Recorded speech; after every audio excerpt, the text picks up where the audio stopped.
Vous êtes autour du feu de camp, ici Alex Rigwald.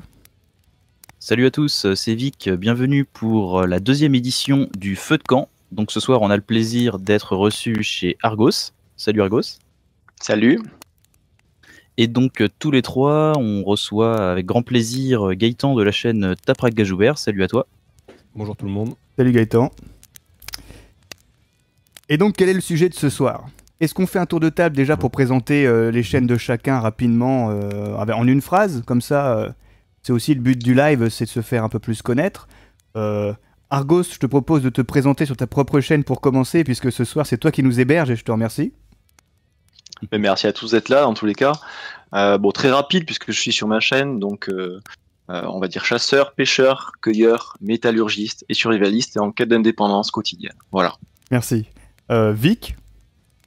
Et bah oui, du coup c'est l'occasion que je me présente comme on est chez Argos. Et bah de mon côté, survivaliste urbain, bushcrafter, vidéaste depuis quelques temps et voilà. Et selon France Radio. Et selon France Radio. Survivaliste traditionnel qui appartient à la sphère xénophobe, complotiste. Voilà, celle-ci, c'est... Merci de m'avoir ressorti cette très belle présentation de France Culture, qui apprécie beaucoup mon travail. Et maintenant, Gaëtan, je t'invite à te présenter. Bonjour à tous, Gaëtan. Moi, j'anime la chaîne Taprak Gajoubert. Et en fait, je fais des présentations d'armes et je parle de tir. Ça tourne autour du tir et des armes essentiellement. Ok. Avec du tuto aussi. Donc vous pouvez retrouver les liens des chaînes dans la description du live si vous voulez aller voir. Vous irez voir après. Vous allez d'abord regarder le live. Et après, vous pourrez découvrir les chaînes de chacun. Puisqu'en fait, dans cette émission, on va parler armes à feu et survivalisme avec des points de vue différents, et c'est ça qui est intéressant puisqu'on a tous une approche au niveau des armes à feu qui est chacun, on va dire, on vient d'horizons différents comme dit la chanson, et surtout Gaëtan est moniteur officiel pour apprendre le tir, et donc ça sera intéressant d'avoir un sachant avec nous puisque comme vous le savez, Radio Stand n'est pas vraiment fiable. Donc vas-y Vic. Vas-y. Oui, donc tout simplement, je vous propose de commencer par un petit peu chacun votre vision de l'arme en général, du monde de l'arme, de ce qu'elle est pour vous dans vos pratiques. Qui veut commencer ? Argos, Allez, honneur à l'invité, Gaëtan. Allez. Alors moi, j'ai un point de vue tout à fait simple. Pour moi, l'arme, c'est un outil pour faire la pratique, qu'elle soit sportive, ou je considère ça comme un vulgaire outil, on va dire. Comme un marteau. Voilà. Qui va me permettre de faire ce que j'ai à faire. Ah ! Et toi, Argos ? Alors moi, un peu comme Gaëtan, je considère ça comme un outil. C'est-à-dire que je l'ai déjà dit sur une de mes vidéos, je ne fantasme pas sur une arme à feu. Je suis chasseur, donc moi, c'est tout simplement un moyen de contrebalancer un rapport de force. Et que ce soit à la chasse ou d'un point de vue sécuritaire. À la chasse, tout simplement, par exemple, le chamois court plus vite que moi. Et le seul moyen d'essayer de le prélever, c'est d'avoir un outil. Et le seul moyen qui permet de le faire aujourd'hui, c'est une carabine. Et ensuite, en termes de sécurité, il faut effectivement aussi, pour contrebalancer un rapport de force, le seul moyen, le dernier moyen ultime pour moi, c'est l'arme à feu. D'accord, donc une vision très chasseur, on va dire, du truc, quoi. Voilà, chasseur, mais aussi tireur quand même. J'ai fait pas mal de tir sportif avant, mais aujourd'hui, je suis plutôt chasseur. Avec quel type d'arme ? Tu veux dire pour le tir sportif ? Oui. Tir sportif, j'ai pratiquement fait que du tir à la carabine. Du ball trap aussi. Arme de poing très très peu, honnêtement. Par contre, j'ai fait beaucoup d'airsoft quand j'étais plus jeune. D'accord. Ensuite, c'est à toi, Vic. Que penses-tu des armes à feu ? Ah bah c'est pas bien, c'est dangereux. Dans le survivalisme.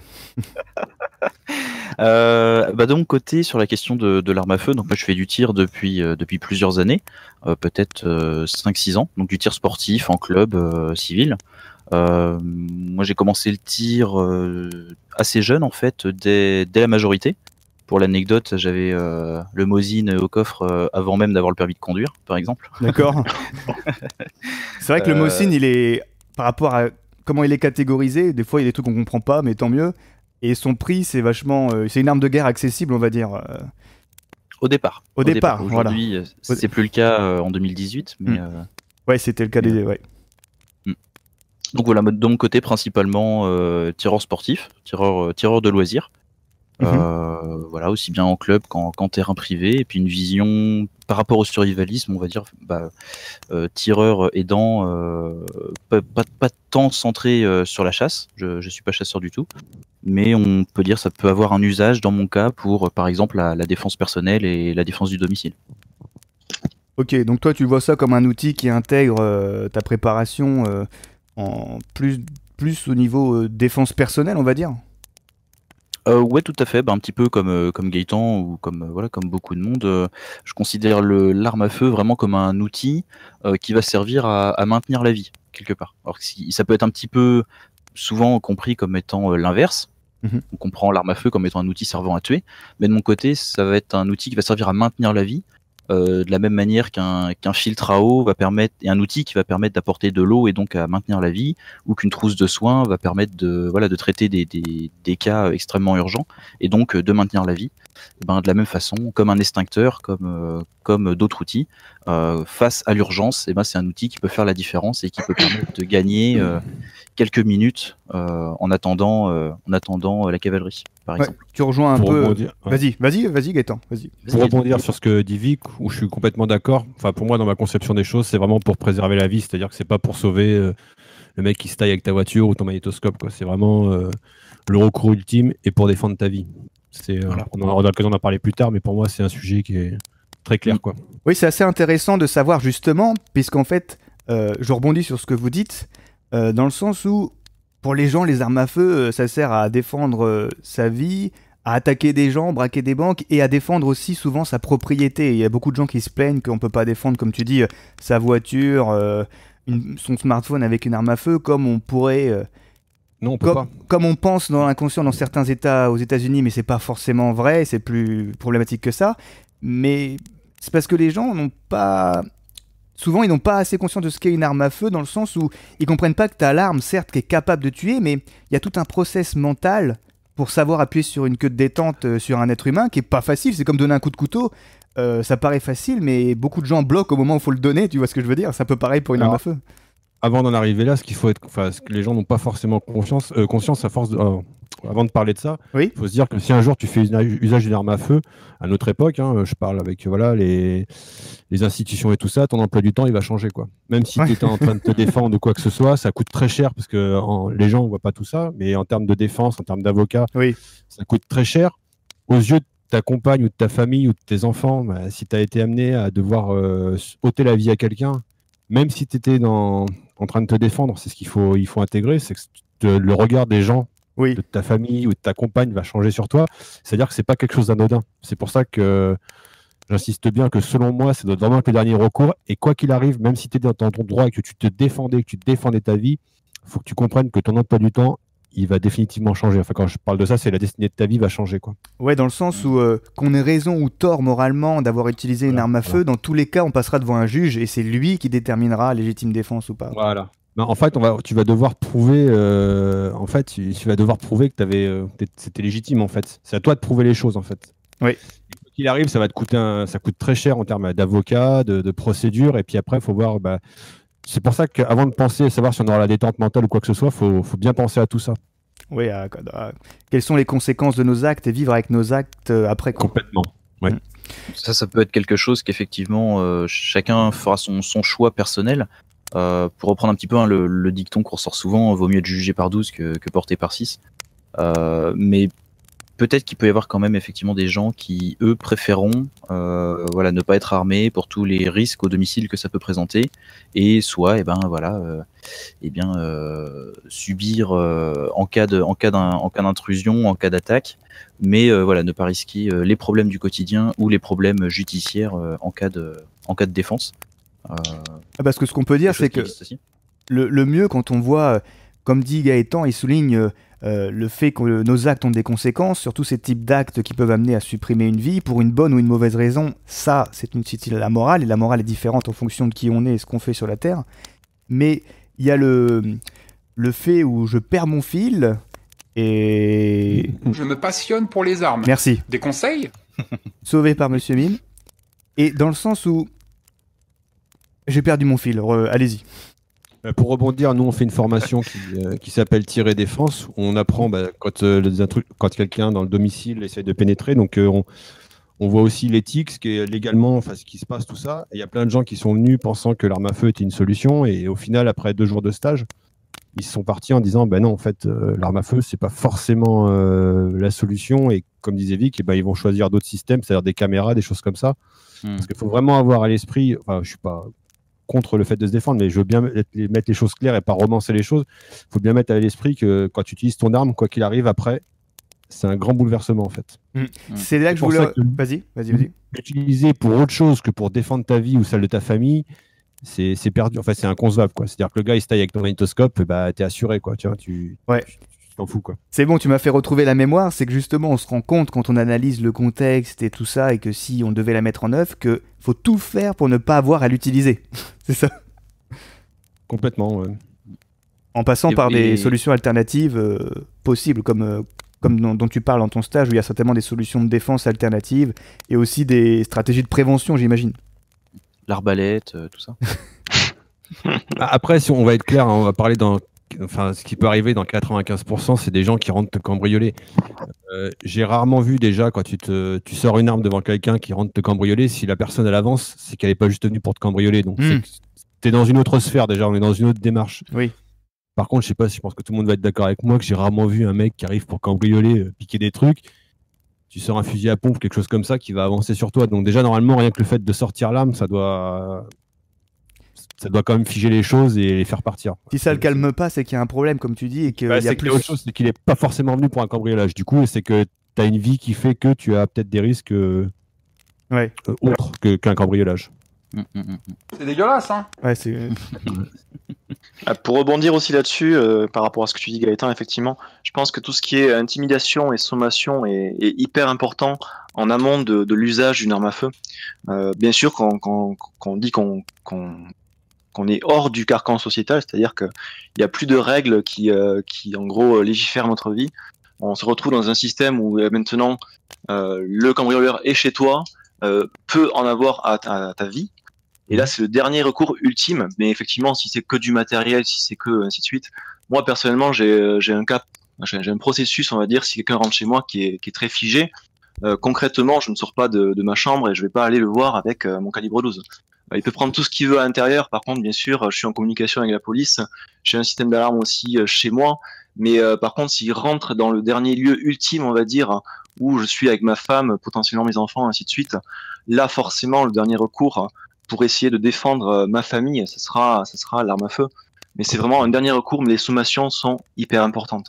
Et justement, comme on digresse vers la défense du domicile, on pourrait peut-être en parler un petit peu, parce que c'est le scénario le plus probable, comme a dit Gaëtan, auquel on pourrait confronter. Et si chacun devait donner, on va dire, un conseil pour une stratégie de défense du domicile réaliste, et j'insiste sur réaliste, c'est-à-dire en sortant tout ce que Hollywood nous a mis dans la tête et les jeux vidéo, qu'est-ce qu'on pourrait dire, Vic, quel serait ton conseil? Après, je vous propose de faire le tour de chacun qui donne son plus gros conseil, on va dire, selon son vécu en termes de défense du domicile. Chevrotine 21 grammes.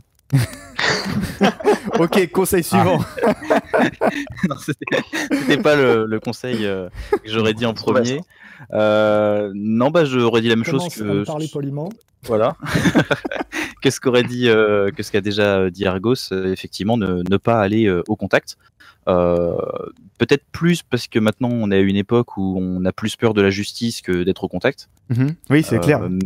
Ouais, mais voilà, moi ce serait effectivement le premier conseil que je donnerais sur nous quatre, rester retranché. Gaëtan, ton meilleur conseil en cas d'attaque du domicile? Attaque ou cambriolage ou quoi? Y a pénétration du domicile, scénario non identifié. Argos, ce qu'il a dit, c'est très bien. Pour moi, la bonne façon de faire, c'est on prend sa femme, ses enfants, si on a des enfants, on reste dans la chambre, on s'enferme. Si on a une arme, on peut dire, on fait des sommations, on dit je suis armé, on fait les sommations nécessaires. Je pense pas que la personne passera la porte. Si encore une fois elle passe la porte, c'est que c'est pour autre chose, c'était pas un cambriolage. Il faut bien garder à l'esprit que légalement, à partir du moment où vous prenez votre arme, si vous sortez et que vous allez à la rencontre des gens qui sont chez vous, même s'ils sont rentrés comme ça, vous devenez l'agresseur en fait. Parce que le rapport de force est inversé. Ouais, exactement. Donc après, je peux comprendre que ça choque certains, on est rentré. Moi, je vous parle après des choses légales et ce que vous risquez à partir du moment où vous prenez une arme déjà, et si vous allez à la rencontre des agresseurs chez vous, vous allez les chasser, parce que c'est ça, vous allez les chercher, et ben, c'est vous qui devenez l'agresseur. Tu deviens agresseur dans ta propre maison. En fait, c'est une histoire de rapport de force. Exactement. Toi, tu arrives avec des armes, donc ce qu'on dit Argos et Vix, c'est très bien. Même si tu entends qu'ils volent tes trucs et tout, à partir du moment où tu as ton arme, tu protèges ta famille, on va dire que tu es assuré. Après, je sais que ça peut sembler injuste pour certains, mais c'est la meilleure chose à faire.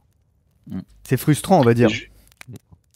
Et moi, si je peux ajouter aussi donc un dernier conseil, c'est aussi de faire vos sommations en contact vocal avec les forces de l'ordre. Ça, c'est super important pour après essayer de vous justifier si vous avez commis un acte criminel, bien sûr, pour défendre votre vie. Si votre compagne ou vous-même vous laissez le haut-parleur avec les forces de l'ordre et que vous expliquez clairement les sommations devant l'assaillant ou celui qui pénètre, que vous lui disiez vraiment vos limites, c'est-à-dire vous pouvez prendre tout ce que vous voulez, mais par contre vous ne rentrez pas à l'intérieur de la chambre à coucher, ou sinon par contre je suis armé, en possession de mes moyens de défense et ainsi de suite. À ce moment-là, il faut vraiment insister sur ces sommations et être en contact vocal toujours avec la police, parce qu'il faut savoir que ces contacts vocaux sont enregistrés bien sûr et qui pourront être réutilisés après lors de votre jugement. C'est aussi ça, c'est assez important. Ouais, en fait, téléphone, prendre ses précautions le téléphone pour avoir sa chambre. Ouais. Voilà, le téléphone, je pense, c'est super important. Il y a beaucoup de gens aujourd'hui qui ont le téléphone hors de leur chambre. C'est dommage. Il faut vraiment avoir, pourquoi pas effectivement, son fusil à pompe ou son fusil de chasse dans sa tringle à rideau, je sais pas, n'importe où. Mais par contre, c'est important d'avoir son téléphone avec soi aussi. C'est super important. Et plus loin, si on est dans une maison avec du voisinage, par exemple, je sais pas, c'est dans un lotissement, quelque chose comme ça, d'ouvrir les fenêtres, d'allumer la lumière pour qu'on puisse être vu qu'éventuellement un voisin puisse entendre et puisse voir en fait. Ouais. Ouais, pensez aux petites astuces comme ça qui nous permettent. Voilà, on n'est pas dans l'arme à feu, on n'est pas dans l'Hollywood, on n'est pas dans dans les stéréotypes de défense que tout le monde a dans la tête un peu à cause de la télé. Et il y a des choses aussi basiques qu'allumer la lumière, comme tu dis, Gaëtan, qui peuvent faire la différence en termes couper court à l'invasion du domicile, parce qu'il faut pas oublier qu'aussi que le mec, comme tu dis, Gaëtan, s'il vient et qu'il continue d'avancer, c'est qu'il vient pour plus que pour ta télé. Et là, il y a peut-être une vraie raison de se défendre, et vaut mieux, là, si c'est lui ou toi, ou lui ou ta femme, vaut mieux agir, et c'est parce que tu vivras, comment dire, si tu sais que tu vas mal vivre de tirer sur un mec et d'éventuellement supprimer la vie, bah, si tu vivras mieux que si ta femme te fasse violer devant toi, bah, le fais pas.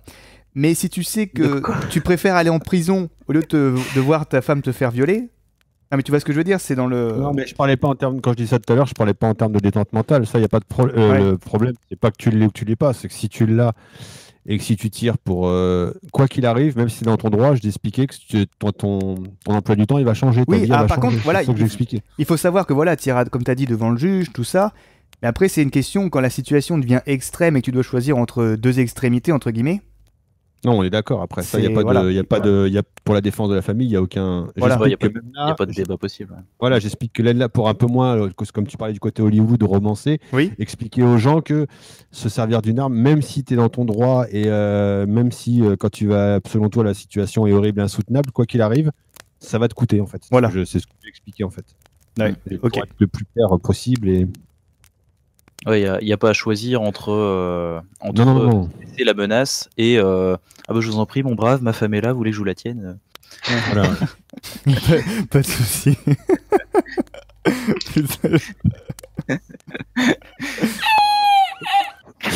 Non. Ok. Bon, bah, on a déjà fait une bonne introduction sur la question de la défense du domicile et du rôle défensif de l'arme à feu au sein du foyer. Est-ce que vous voulez qu'on continue là-dessus ou qu'on passe sur les différentes pratiques, les différents loisirs qui permettent l'accès à Je voulais juste te dire aussi une chose, moi, sur l'arme à feu, parce que quand j'écoute un petit peu, souvent les gens se disent voilà, j'ai cet outil, et il n'y a pas forcément d'entraînement derrière. Encore une fois, il y a des gens, ils pensent qu'ils ont l'arme à feu, donc ça va être un outil comme, je sais pas moi, tu vois, un briquet, ça va marcher. On parle de détente mentale et ça va pas marcher. Et souvent, ce qu'il faut bien garder à l'esprit, c'est que, ça va peut-être choquer certains ce que je vais dire. Quelqu'un qui rentre chez toi, j'ai envie de te dire, vaut mieux que tu te fasses voler et que tu te fasses gifler que sortir une arme et que la personne réussisse à te la prendre et qu'elle se retourne contre toi, quoi. C'est une chose aussi. vois, j'essaie de donner des points de vue pragmatiques. Sortir une arme, c'est pas rien, quoi qu'il arrive, quoi qu'on en dise, donc c'est pas quelque chose à prendre à la légère. Et par contre, faut savoir que ça peut se retourner contre toi de différentes manières, quoi. Et tu sais, j'ai lu qu'il y avait des statistiques en augmentation, notamment dans le sud de la France, où le homejacking était en hausse plutôt sévère, on va dire. Et comme on a dit, voilà, pénétrer le domicile, souvent c'est pour voler, hein, la plupart du temps, c'est pour voler ta télé, ton argent. Donc les mecs font un ratio quand même coût-bénéfice. Ils vont pas venir chez toi s'ils pensent pas que ça va bien se passer et qu'ils vont pas avoir d'ennui, parce que eux, ce qu'ils veulent, c'est prendre le plus possible sans se faire choper, sans être exposés à de la violence, y compris pour eux, parce que ça reste des humains. Donc ils font au moins inconsciemment un calcul coût-risque-bénéfice. Mais dans le cas des homejacking, c'est quand même quelque chose de plus... où on voit des personnes âgées qui se font ligoter sur la chaise, qui subissent une forme d'interrogatoire avec sévice, on va dire, pour faire cracher le morceau, entre guillemets, de où sont les bagouses en or. Dans ce cas-là, c'est plus compliqué de savoir ce qu'on fait, parce que comme tu dis, dès qu'on sort une arme, c'est... entre guillemets, il faut être prêt à aller en prison, payer son avocat et voir sa vie complètement chamboulée. Et dans ces cas-là, en plus de l'adrénaline, du stress, je me dis, il faut déjà avoir pensé à la chose avant. Non, mais c'est ça, c'est exactement ça. Ce que je veux dire, c'est que des fois, en fait, le fait de se dire, voilà, j'ai une arme, c'est dans mon coffre, enfin, c'est dans mon... Et de se dire, si je me fais attaquer, ça va se passer comme ci, comme ça, comme ça. En stress et en situation sous pression, ça se passe pas comme ci, comme ça. Déjà, Oui. t'as l'anus qui fait, enfin, tu fais de l'huile et ça se passe pas comme ça. Ce que je veux dire, c'est non, mais pour être clair. Le PFH, on appelle ça, le putain de facteur humain. Voilà, le putain de facteur humain. Tu vois, ceux qui ont déjà vécu une situation de sous stress comme ça, bah, ils comprendront ce que je dis. Et moi, je conseille à quelqu'un qui n'est pas forcément sûr et qui a un doute de pas forcément, tu vois, s'il y a une marge, de pas forcément sortir cette arme pour pas qu'elle se retourne contre lui, quoi. Oui, Ce serait- c'est le problème ça, parce que ouais. C'est comme le couteau, ça peut rapidement se retourner contre toi. Tu sais, c'est un peu l'image, l'image du mec qui va faire du karaté ou qui va s'entraîner sur le tatami et il va penser qu'il est prêt et puis demain il va y avoir une embrouille dans la rue et puis il va se rendre compte que mentalement il est éteint, il n'y a plus personne. Allez, je lui conseille de pas par le essayer col. de faire voilà, je lui conseille de pas essayer d'aller faire des prises ou quoi que ce soit parce qu'il va chauffer les gars et il va se faire casser en deux. Oui, En parce fait, que... c'est un peu cette. Vas-y. Je comprends qu'on puisse dire qu'une arme, qu'on a cet outil à notre disposition, mais c'est quand même un outil qui demande de l'entraînement et qui demande certaines choses, quoi. Une certaine il y a sûrement- introspection, certaines réflexions déjà en Faut préalable. savoir qui on est, tout ça, voilà. Oui, voilà. Oui. Déjà, C'est pas une pelle, quoi. Il y a sûrement un gros déficit de formation sur ces questions-là. Bah déjà par exemple la suppression du service militaire, mais ça c'est encore autre chose. Mais par exemple également le manque de formation déjà d'envie de formation, parce qu'on estime il y a quoi entre 10-20 millions d'armes en circulation. Je pense pas que vous ayez entre 10 et 20 millions de personnes qui viennent faire des stages de défense. Voilà, si j'ai bien sur l'année. compris sur cette fameuse statistique des armes, parce que c'est vrai si ça n'a pas changé par rapport à il y a quelques années où j'avais vu les statistiques, on va dire, complètes, parce que quelqu'un faisait un doctorat là-dessus, bref, je vais pas raconter ma vie, qui était dans l'administration policière. Apparemment, on est le deuxième pays qui a le plus d'armes au monde. Mais la différence, c'est qu'en fait, par rapport aux États-Unis qui sont le premier, c'est que nous, nos armes sont vieilles. C'est en gros, pour la plupart, des vestiges des deux guerres mondiales qui sont restés dans le grenier, tout ça, tu vois ce que je veux dire? Ouais. Et on a beaucoup de fusils de chasse, alors qu'aux États-Unis, non seulement c'est les premiers, mais c'est de l'AR-15 et de la Kalachnikov en masse, tu vois. Ouais, mais enfin, après que tu aies un AR-15 ou un fusil de chasse devant la tête dans une maison, Oui, c'est clair. ça changera pas trop ton raisonnement. Dans ce référentiel-là, c'est clair, ouais. Mais pour des scénarios, on va dire, un peu plus poussés, un peu plus tirés par les cheveux, c'est pas le même usage derrière, quoi. C'est pas la même utilisation de puissance de feu, on va dire. Après, juste, on n'a pas trop insisté, mais les scénarios dépendent de votre environnement. Oui. C'est pas la même chose si vous êtes en France, au fin fond de la Cambrousse, ou au Koweït. Je veux dire, c'est enfin, encore, c'est plus comme ça. Mais par exemple, moi, pour ma petite historique, j'ai vécu de 5 à 6 ans en Côte d'Ivoire. J'ai vu des choses pas très glopes. Et moi, j'ai grandi avec l'idée de la défense du domicile parce que mon père mettait la carabine en 270 Winchester à côté de la porte d'entrée. Et c'était pas du tout le même environnement. Donc ce qu'on dit, ce qu'on donne aussi comme conseil, c'est propre à la France. Il y a des C'est en endroits. France, oui, maintenant, là, oui, voilà. Voilà. Avec la conjoncture Il y a- actuelle. Voilà. parce qu'il y a des endroits où ce sera au contraire beaucoup plus important de réagir plus rapidement, comme c'était le cas chez moi en Côte d'Ivoire. Moi, j'ai mon voisin qui s'est fait tuer, personnellement. Et alors que par contre, si vous allez dans d'autres, par exemple, j'ai travaillé 3 mois au Canada, je me souviens, en Gaspésie, là, au nord du Québec. Franchement, il peut rien se passer quasiment là-bas, quoi. Et quand tu ça dis, dépend de votre environnement. quand tu dis Côte d'Ivoire, c'est quel arrondissement de Paris?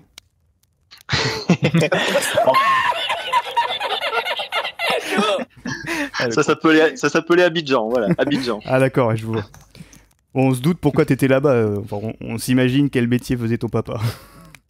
Pas du tout, pas du tout. En fait, ça a été demandé dans un des lives, donc il n'y a pas de secret. Mon père était prof de maths, tout simplement. Ah, d'accord. Et on a fait, mes parents ont fait la coopération, c'est-à-dire ils ont bougé d'ambassade en ambassade, et j'ai grandi une grande partie de mon enfance jusqu'à l'âge de 7 ans en Afrique. Voilà. D'accord, j'aurais jamais pensé militaire ou gendarme, donc c'est pour ça. Pas du tout, pas du tout. Je m'excite un petit peu. On en était où?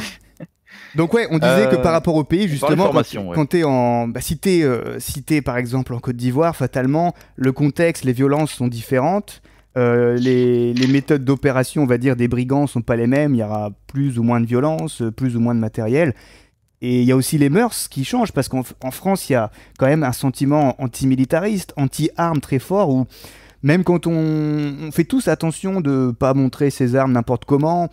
Non pas par sécurité, dans le sens où, fatalement, si, hein, on va pas montrer ça à n'importe qui, mais par exemple, si la personne, on ne la connaît pas vraiment, on sait pas comment elle va réagir. Vous voyez ce que je veux dire? Ou parler d'armes à feu au travail, avec des gens qu'on ne connaît pas trop, tout ça. Il y a quand même... on sait que ce sont des sujets où il faut quand même avoir des signaux faibles positifs en amont pour pouvoir commencer à en parler. Je sais pas si vous voyez ce que je veux dire. Ou alors de l'argumentation, tout simplement. Beaucoup d'arguments.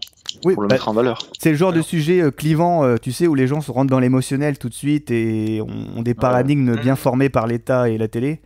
Et... à force de débattre ça avec pas mal de collègues, je pense qu'on peut construire un argumentaire construit, dénué d'affect, on va dire, pour présenter l'arme à feu comme une solution et non pas comme un fantasme paranoïaque ou ainsi de suite. Il faut bien juste comprendre que c'est un outil qui permet de contrebalancer un rapport du force à partir du moment où on est hors du carcan sociétal, à partir du moment où il n'y a plus de règles et vous êtes en danger de mort imminente. Et aujourd'hui, la question la plus simple à poser, je pense, à quelqu'un qui est contre l'arme à feu, c'est quelqu'un, donc, il faut demander à la personne, c'est quand elle se retrouve hors de ce carcan sociétal, en cas donc d'évasion, j'en sais rien, en cas d'attaque, est-ce qu'elle a un moyen autre que l'arme à feu comme moyen ultime? Est-ce que, parce que par exemple, en faisant une imposition psychique, elle arrivera à arrêter son assaillant, j'en sais rien. Et après, à la fin, essayez de lui poser cette question, vous verrez qu'elle aura bizarrement aucune réponse. Et c'est comme ça qu'il faut mettre en défaut ces personnes-là, sans pour autant essayer de faire du prosélytisme, bien sûr, sans pour autant essayer de les convertir, parce que ça, je pense que c'est la pire des choses qu'on puisse faire. Il ne faut pas essayer de donner envie à quelqu'un de posséder une arme à feu. Il faut juste la mettre devant le fait accompli du qu'est-ce qui peut se passer quand il y a ce contrebalancement de rapport de force, alors qu'on sait pertinemment que le seul moyen de renverser la situation en sa faveur, c'est de posséder une arme à feu. Et là, on est complètement dénué d'affect. Vous allez voir que la personne comprend très bien en général ce genre d'argument. Ouais. Et justement, je pensais au stage que Gaëtan fait. Disons que les gens, quand ils arrivent à des stages chez toi, concrètement, c'est pour apprendre à utiliser une arme à feu dans un contexte de défense. Est-ce que je me trompe? Alors, pas chez moi, à l'ENIT. En fait, on fait le TED, ça avait été demandé par une administration, en fait. C'est juste, on voit, ça s'appelle tir et défense. On voit comment réagir en cas d'invasion, de pénétration dans le domicile. Et on voit les tenants et les aboutissants. On explique les sommations, on explique la proportionnalité, des choses comme ça. Ça correspond au petit livret qui a été écrit par Philippe Perotti, qu'il a publié. Complètement. Donc, en fait, c'est la formation de ça et l'application concrète. Et je voulais savoir, la plupart du temps, les élèves, les jeunes padawans qui viennent à cette formation-là, ils sont dans quel état d'esprit en arrivant au début et dans quel état d'esprit après avoir été instruits? Alors, je vais répondre succinctement, mais ceux que ça intéresse, je fais un peu de promotion. Il y a une vidéo sur ma chaîne où on en parle longuement. Mais en fait, l'état d'esprit, comme je disais tout à l'heure, il y en a qui arrivent avec plein de certitudes. Genre, j'ai une arme, je vais faire ci, je vais faire ça. Et puis, on apprend à faire des sommations. Puis, on voit déjà, quand on fait les sommations, tu vois, il n'y a pas de des fois, il y en a qui sont un peu timides et quoi que ce soit. Et puis à la fin, ils se rendent compte que peut-être l'arme n'est pas une solution. Et voilà. Peut-être que je vais mettre un système de caméra. Et après, nous, on n'est pas pour que. Voilà, on n'est pas dans dans une logique de faire peur à tout le monde, de dire faut s'armer, on explique aux gens, ok, vous en êtes là, vous avez peur pourquoi, on essaie de rationaliser leur peur, on essaie de voir si l'arme est vraiment un moyen efficace. Tu vois, par exemple, si tu es, je sais pas moi, commercial dans les pneus, ou je sais pas, est-ce que ta vie fait que t'es vraiment en danger, tu comprends ce que je veux dire? On essaye de rationaliser l'utilisation de l'arme dans leur vie de tous les jours, est-ce que c'est vraiment un besoin, voilà. On essaye d'accompagner et d'expliquer tenant les aboutissants. Vu les prix des pneus, on sait jamais. Hein. Ouais.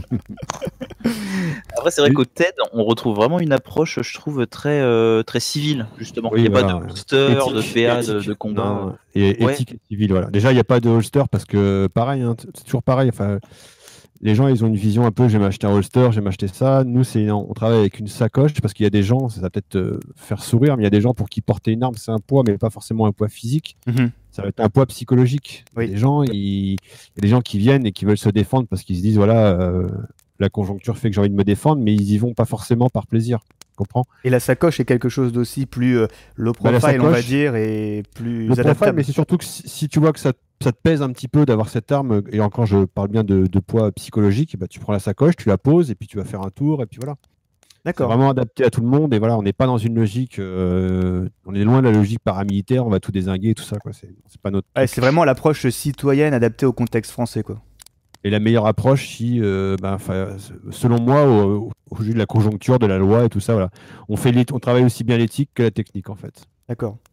Et se D'accord. poser la bonne question. Est-ce que Ça la s'est solution, super bien c'est ça? passé. Voilà. Et si tu veux, tu peux nous parler. Sur la perception du tir un petit peu avant, parce qu'on disait que le tir était mal vu en France, si je peux parler 2 minutes. Vas-y. Vas-y, On a vas-y. tous eu le repas de famille où tu as annoncé à ton cousin, ta cousine que tu faisais du tir et qui t'a regardé. Comme aux États-Unis, Ouais, voilà. t'es Et pris moi, pour un cow-boy. Bon, ce qui me rassure, c'est qu'on l'a tous vécu. Oui. Ouais. Bah, ça fait Et moi, partie ce de que ces je trouve, sujets qui sont émotionnellement impliqués, clivants, Ouais. qui sont des dogmes religieux du système République française, pardon. Et j'ai l'impression que on a du mal à être rationnel là-dessus. Tant il y a un côté où t'as les mecs qui sont à fond tireurs, à fond pro armes, et ils arrivent pas à faire la part des choses. Et justement, ils sont pro-armes, mais ils ont une mauvaise vision de l'emploi des armes. Est-ce que c'est vraiment en vrai, dans la vraie vie, comme par exemple tu le présentes dans tes formations, Gaëtan? Et de l'autre côté, on a des anti-armes de base qui pensent que les armes, c'est juste pour les méchants et ça sert uniquement à tuer. Et c'est l'objet du mal à incarner, quoi. C'est la matérialisation du diable en système mécanique. Et bah voilà, c'est un sujet qui émotionnellement fait vibrer des âmes d'un côté ou d'un autre. Et ça dépasse la raison. Il y a, que ce soit dans un sens ou dans un autre, il y a eu du matraquage de paradigme. Et donc des fois, c'est compliqué, notamment, on a tous vécu, comme tu as dit, le repas de famille, où au final... Moi, je trouve qu'il y a le paradoxe en France, c'est que par exemple, tu vois, il y a des films d'action ou des films où il y a des armes qui vont très bien marcher au box-office. Ouais. Et pourtant, l'opinion publique, elle est anti-armes. On va être clair, hein, on est pas bien vu, ou alors les gens ils s'en foutent, ou on est catégorisé. Ouais, ça c'est incroyable ça. Et moi, à mon petit niveau, ce que je m'efforce de faire, ceux qui ont vu mes vidéos, bah, je fais le con, j'ai des bouées en flamant rose, je suis loin du côté tactical, enfin, je suis pas là pour. Je mets pas de treillis, des choses comme ça. Pourquoi? Parce que ce que je m'inspire, enfin, ce que j'aime bien aux États-Unis, alors, je dis pas que j'en suis, mais ils ont des icônes du tir, genre Bob Mundon et tout ça. Et c'est des choses qu'on n'arrive pas à voir en France. Souvent, le tir est souvent politisé ou associé au combat. Alors, je suis d'accord que les armes, on sait tous que voilà. Mais il n'y a pas cette dimension. Ceux qui voient les vidéos que je fais, où je fais des tirs sur des cartes, des choses comme ça. Et je pense que mes vidéos, en fait, je les fais avec l'idée dans la tête que justement ma cousine qui aime pas le tir, enfin, elle n'existe pas, mais c'est voilà, vous avez compris. Si elle tombe sur la vidéo, elle se dit, bah en fait, le mec, il est peut-être pas dans les stéréotypes que je me suis fixé. Et bon, c'est pas si mal, il tire sur des cartes et tout ça. Ouais, tu pourrais faire un numéro de cirque, quoi. Complètement, mais ce que je veux dire, c'est de pouvoir toucher quelqu'un qui est non-tireur, en fait, qui va voir la vidéo, qui va se dire, bah, le gars, il est pas trop mal. Et je pense que c'est important de faire des choses comme ça, parce que l'opinion publique, c'est important aussi de l'avoir. On parle des décrets, des lois, mais... dédramatiser l'activité en elle-même, quoi. Voilà, et faire voir que, putain, ouais, le mec, mettre le côté performance en avant. Je trouve que ce serait pas mal, ça. Ouais. Ou alors tu passes pour un odieux cartophobe. Ouais, voilà. Et on m'a demandé pourquoi les cartes. C'est absolument fantastique. Et justement, c'est vraiment très... Enfin, moi, je vois ce courant de pensée qui découle un peu de l'école de Perotti, que ce soit en self-défense ou en tir. Le truc de remettre l'outil à sa place, de remettre justement les systèmes de pensée à leur place, et aussi d'avoir l'approche purement citoyenne, épurée de tout l'aspect tactique combat, qui au final, quand tout va bien, ne concerne pas le citoyen lambda pour l'utilisation des armes. De toute façon, pour moi, le citoyen lambda, il fait pas de tir de combat. Pour moi, le tir de combat, c'est du matériel, des cibles humanoïdes, une finalité opérationnelle. Tu peux appeler ça comme tu veux. Si tu es un citoyen, t'as beau mettre 4 treillis, t'as beau faire ce que tu veux, c'est pas du tir de combat. C'est du tir en mouvement sur des cibles, c'est du tir dynamique, mais c'est pas du tir de combat. Oui. Si derrière, il n'y a pas une finalité opérationnelle, c'est-à-dire que c'était pas ton boulot, c'était pas un pro, quoi. Exactement. Très bien, qui veut prendre la parole ? Bah, du coup, vu qu'on a fait le tour un petit peu de la mentalité, des formations, etc., je vous propose de passer à vos différentes pratiques, parce qu'on n'a pas tellement parlé chasse et autres, par exemple.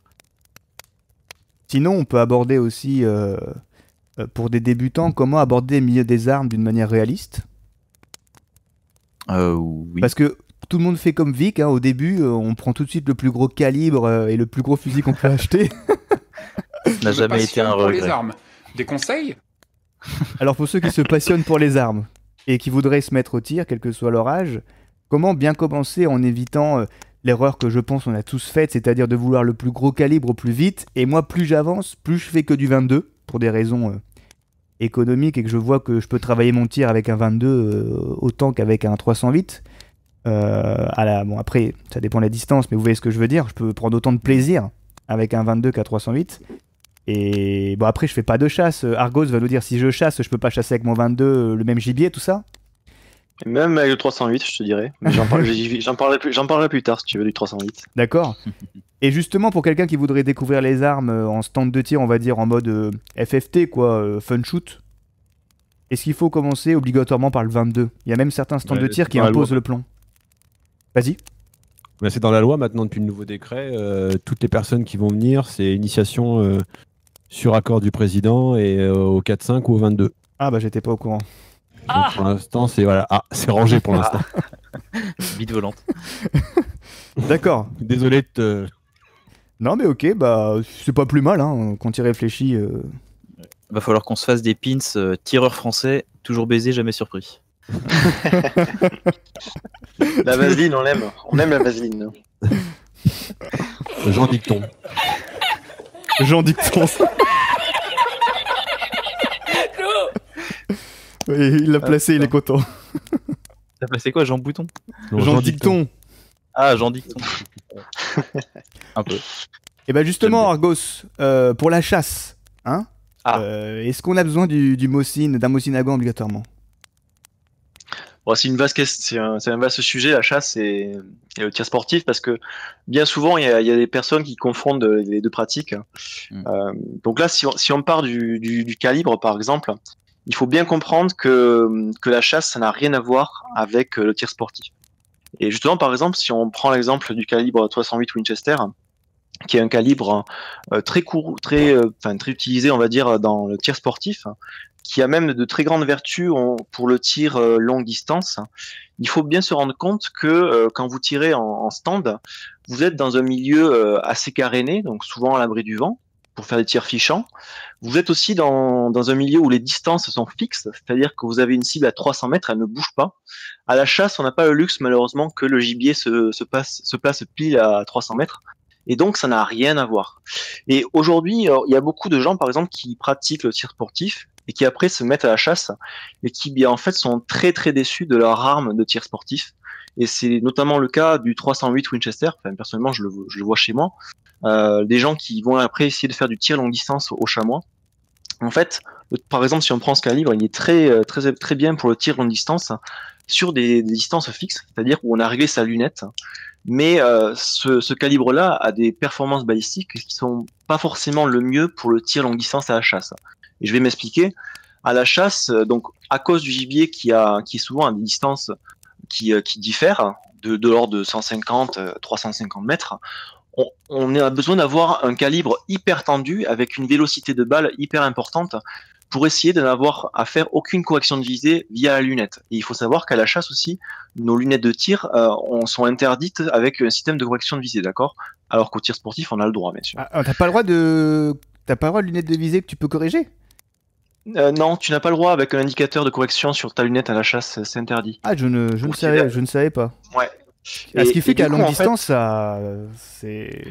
ce qui fait que les gens qui pratiquent le tir à 300 mètres avec une 308 Winchester qui a une V0 en sortie de canon de 830 mètres par seconde Mhm. et une flèche considérable, vont à la chasse au chamois et se rendent compte que ce calibre, par exemple, n'est pas du tout adapté pour le tir longue distance à la chasse. Ah ouais, d'accord. Commence à me parler poliment. mais qui est complètement adapté pour le tir longue distance en stand. Alors que nous, au contraire, à la chasse, on va plutôt privilégier les calibres hyper tendus avec des vitesses de balles relatives, on va dire, en sortie de canon de plus de 1000 mètres par seconde. Donc c'est souvent des calibres Magnum très peu courus dans les stands Oui, de ce tir. qui est compréhensible si vous pouvez pas régler vos lunettes. Mais tu sais quoi, franchement, d'avoir une munition qui n'a quasiment aucune flèche de 0 à 250 mètres, ça Mhm. existe. Je parle par exemple du 650 Air Magnum qui n'est pas du tout connu Mhm. dans le monde du tir. C'est n'empêche vraiment idéal, je trouve, pour tirer même en stand. J'ai déjà tiré en stand, les gens étaient hallucinés de la précision de ce calibre. Après, c'est des balles qui coûtent très très cher, qui sont pas adaptées. Ah, mais tu à tires une pas fréquence beaucoup, de ouais. tir. Tu tires pas beaucoup en chasse Voilà. à l'année, techniquement. Moi, je tire personnellement très peu en stand, mais après j'ai la chance d'avoir on va dire un grand domaine chez mes parents et où je peux tirer de manière légale et de manière tout à fait sécuritaire chez moi. Comme ce que disait Gaëtan par rapport à la pratique et à l'entraînement, c'est super important. C'est aussi important à la chasse. C'est-à-dire qu'aujourd'hui, malheureusement, il y a beaucoup de chasseurs qui ne pratiquent pas le tir. Et du coup, ils se retrouvent après, à chaque saison de chasse, un peu embêtés sur ah mince, l'acquisition du gibier, même les connaissances balistiques, la théorie, et c'est assez calamiteux, on va dire, à ce niveau-là. Et en plus, Donc juste, vas-y. oui, non, ouais, juste pour conclure sur la chasse versus le tir sportif, ne faites pas l'erreur de vous dire que parce que vous avez choisi un très bon calibre en tir sportif, comme c'est le cas du 308 Winchester, par exemple, c'est un excellent calibre, ne me faites pas dire ce que je n'ai pas dit, mais par contre, à la chasse, il sera pas forcément le plus adapté. Bien sûr, ça dépend du type de chasse. Mais comme par exemple aussi des calibres de battu, où on va plutôt privilégier au contraire des calibres plutôt lents, avec des ogives assez lourdes, voilà, tout simplement. Et ça, c'est pas forcément non plus le plus recherché en stand de tir, par exemple. Voilà. Ouais. Moi, j'ai pris conscience justement à la chasse que justement, il y a, comme tu dis, il n'y a pas beaucoup de chasseurs qui pratiquent le tir à côté de la chasse, c'est-à-dire qu'ils tirent pas. Ils s'entraînent pas à manipuler leurs armes sur une cible, on va se dire, pour se roder, peut-être pour zéroter leur matériel, mais il y a des chasseurs au final qui tirent, je sais pas, 20 cartouches par an. Sur 20 cartouches, ils ont tué 5 animaux. Et mais finalement, je me dis, putain, ils sont en mouvement, ils sont pas dans un stand de tir, ils chassent en groupe, donc il peut y avoir éventuellement des gens devant, où là, contrairement à une cible papier, tu dois faire attention, un peu comme le soldat, si ta balle traverse ou si tu rates, qui y a derrière, un collègue ou surtout qu'on sait que la chasse s'accompagne souvent de diverses boissons et ce qui rend la chasse compliquée l'après-midi. C'est qu'entre hommes on se comprend, c'est-à-dire que moi j'ai essayé aussi pour voir hein. Et je veux dire, ça me paraît voilà, j'ai été un peu épaté dans le mauvais sens qu'il n'y avait pas plus de formation au tir en conditions de chasse. Voilà, c'est ça que je voulais dire. C'est-à-dire que la chasse aujourd'hui est très marquée et assez ancienne en France. Oui. Et il y a aussi beaucoup de politiques qui chassent, il faut s'en rendre compte. Hein. C'est-à-dire que c'est triste à dire, enfin c'est triste à dire, hein, c'est plutôt bien pour nous, mais il y a beaucoup de lobbies chasse parce qu'il y a beaucoup de chasseurs qui sont aussi dans les politiques. Ça aide aussi, on va dire, à maintenir certaines lois. Alors je vais pas dire si c'est bien ou mal, j'ai aucun avis là-dessus. Mais d'un côté, on va dire, ça maintient certains paradigmes, effectivement, comme tu dis. Avec des trucs, voilà, on va dire quand on voit comment la FFT ou tout ce qui s'approche d'un tir de défense citoyen, comme par exemple l'activité de Gaëtan, est encadré, avec des préjugés mal vus, et quand on voit le laxisme du côté de la chasse, là je vais me faire taper dessus, mais c'est une réalité, je veux dire. Vous inquiétez pas. Non, tu te feras pas taper dessus parce que je suis chasseur et je suis conscient aussi de comment dire, de ses manques, si tu veux. Ouais. Moi, c'est ce qui m'arrête un peu, moi... hein, parce que je sais que Oui. Voilà. Après ouais. Mais d'un côté, c'est comme ça depuis les lustres. Après, c'est pas un argument. Je suis d'accord avec toi. Après, il y a quand même de plus en plus de chasseurs qui quand même essayent de maintenir un niveau de tir et se rendent compte aussi que mine de rien, tout simplement, il manque énormément s'ils ne pratiquent pas, s'ils ne s'entraînent pas, s'ils ne répètent pas le mimétisme corporel, d'épauler, d'éviter le coup de doigt, de devancer. Ouais, la tout mémoire ça musculaire, est important à la chasse.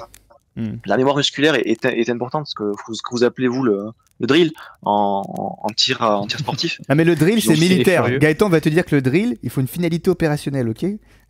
Je ne suis pas militaire, donc je connais pas toute la terminologie. Oui, c'est une plaisanterie. Mais donc voilà pour on va dire le petit comparo chasse versus e-sportif. Il faut bien faire la différence entre l'un et l'autre, ça n'a pas du tout la même finalité. Et les calibres aussi sont complètement différents. Et un bon calibre en stand de tir ne sera pas forcément un très bon calibre à la chasse. Voilà pour ma part. Mais rien, Est-ce que rien j'ajoute- sur les vas-y. différences entre la chasse et le tir sportif, effectivement, déjà, il y a énormément de différences de calibre. Mais même au sein de la chasse, tu vas carrément avoir des calibres pour seulement certains gibiers. Ou certains gibiers vont avoir vraiment que leur petit panel de calibres spécialisés. Donc c'est Exactement. un monde hyper complexe. Exactement. Bon, t'es au courant, Vic, que je peux annoncer. Je ferai une vidéo bientôt. Donc là, j'ai acheté une dernière carabine avant-hier, puisque je suis allé à la chasse avant-hier. Et moi, j'ai choisi un calibre qui peut être utilisé aussi en stand de tir, qui est le 243 Winchester, qui est très bien pour la chasse à l'isard, que moi je pratique, mais qui est aussi pas très cher et peut être utilisé en stand de tir, parce qu'il a des vertus, on va dire, en termes de vélocité et de tir tendu aussi, qui sont assez importantes. Voilà. Mais effectivement, il faut pas aussi confondre pratique. À la chasse, il y a différentes pratiques. Si vous avez un calibre qui est bon pour la battue, il sera pas forcément bon pour l'approche.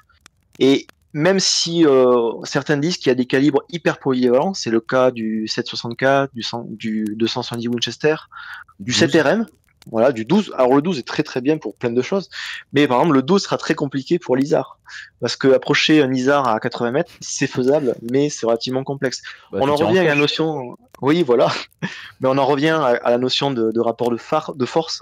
Les armes à l'origine ont été inventées pour contrecarrer un rapport de force, que ce soit par rapport à la vélocité du gibier, et après que ce soit à la guerre.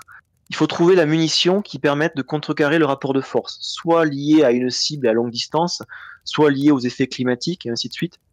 Il y a plein de choses à prendre en compte. Mettez-vous une balle dès aujourd'hui, parce qu'il n'y a pas de solution. Tout est merdique. Voilà, merci C'est monsieur vrai. Mime.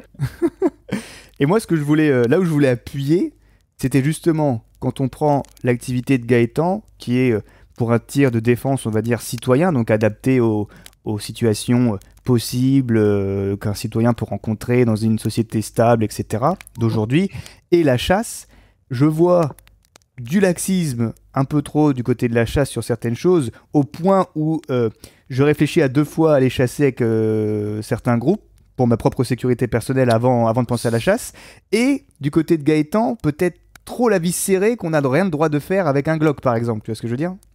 Ouais, mais moi j'ai. Alors, 2 choses déjà sur la chasse, je pense que les mentalités sont en train de changer. Faut savoir que Lénit et Philippe Perotti ont mis au point un module. Il y a pas mal de chasseurs qui viennent chercher ça, notamment pour travailler la sécurité et choses comme ça. Et après, trop serrer la vis. Alors, j'ai une philosophie de vie, c'est pas quand on s'est chiché dessus qu'il faut demander où sont les chiottes. Donc, je pense que. Jean Dicton. Jean Dicton, tu vois, je te rejoins. Non, mais tu vois, c'est pas question de trop serrer la vis. C'est d'appeler les choses par ce qu'elles sont, et puis voilà, vaut mieux être. Bah, je sais pas si vous avez vu mes vidéos, je suis pas un stressé, un coincé, mais voilà, faut dire les choses comme ça, quoi. Ouais, donc il y a un module chasse, instruction à la chasse oui. qui est en préparation, et bon, c'est pas plus mal dans les faits. Après, comment ça va être distribué, on va dire, et est-ce que ça sera encore une occasion de taxer, taxer les chasseurs, tout ça, bon, c'est une autre histoire, comment ça va être délivré. Mais c'est vrai que dans l'esprit, comment dire, c'est pas un truc obligatoire, c'est un module qu'on a mis en place pour ceux qui veulent justement pour l'instant, c'est des volontaires. être plus sûr. Oui, voilà, Ok. on fait pas, y a rien d'obligatoire.